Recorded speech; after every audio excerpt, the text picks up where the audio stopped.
ಈ recipe name ಮೆಣಸಿನ ಸಾರು.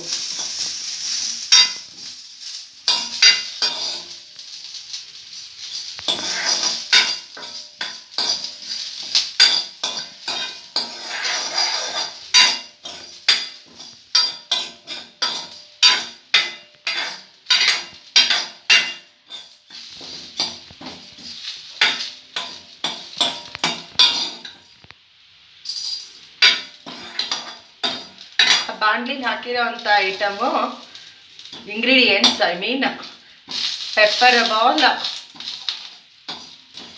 ಊರ್ ದಾಲ್, ಇಂಗು, ಆಮೇಲೆ ಕೊರಿಯಾಂಡರ್ ಅದೆಲ್ಲ ಹಾಕ್ಬಿಟ್ಟು ರೋಸ್ಟ್ ಮಾಡಬೇಕು ನೀಟಾಗಿ ವಿತ್ ಕರಿ ಬೇಸ್. ಹೊಂಬಣ್ಣ ಬರೋ ತನಕನ ಅಥವಾ ತುಂಬ ರೋಸ್ಟ್ ಮಾಡಬೇಕಾಗುತ್ತಾ? ಹೊಂಬಣ್ಣ ಬರೋ ತನಕ. ಕೋಲ್ಡ್ ಬಂದರೆ ನಿಮ್ಗೇನಾದ್ರು ಥ್ರೋಟ್ ಇನ್ಫೆಕ್ಷನ್ ಆಗಿದ್ರೆ, ಕೋಲ್ಡ್ ಆಗಿದ್ರೆ, ಅದರಲ್ಲಿ ಈಗ ಮಳೆ ಬರ್ತಾ ಇದೆ, ತುಂಬ ಕೋಲ್ಡ್ ಸೀಸನು, ಎಲ್ಲ ಒಂಥರ ಸ್ಪೈಸಿಯಾಗಿ ಟೇಸ್ಟ್ಫುಲ್ಲಾಗಿರುತ್ತೆ, ಯಮ್ಮಿಯಾಗಿ.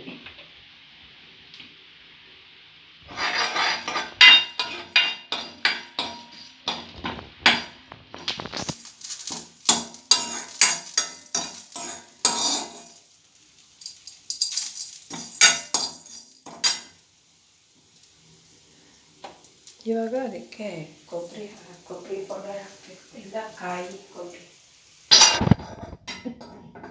ಇವಾಗ ಇದಕ್ಕೆ ಕೊಬ್ಬರಿ ತುಂಡು ಹಾಕಿದ್ದೀವಿ. ಕೊಬ್ಬರಿ ತುರಿಗಳು,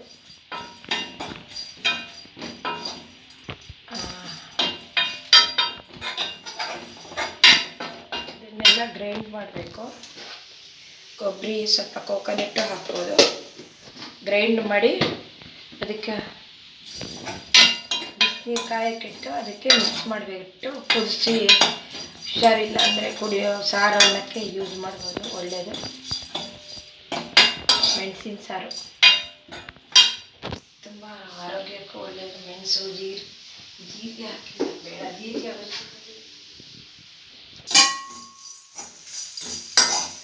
ಇವಾಗ ಕೋಕೋನಟ್ ಸ್ಲೈಸಸ್ಸು ಮಿಕ್ಸ್ ಮಾಡಿದ್ದಾರೆ.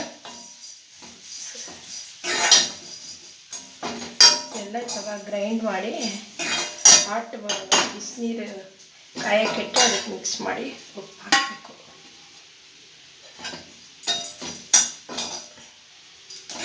ಮೆಣಸಿನ ಸಾರು ಅಂದರೆ ತುಂಬ ಒಳ್ಳೆಯದು ಆರೋಗ್ಯಕ್ಕೆ. ಇದಕ್ಕೇನು ತೊಗರಿಬೇಳೆ ಎಲ್ಲ ಬೇಡ, ಬರೀ ಇಷ್ಟೇ ಸಾಕು. ಮೆಣಸು ಆಮೇಲೆ ಒಂದು ಚಿಟಿಕೆ ಅರಿಶಿನನೂ ಹಾಕಬೇಕಾಗುತ್ತೆ.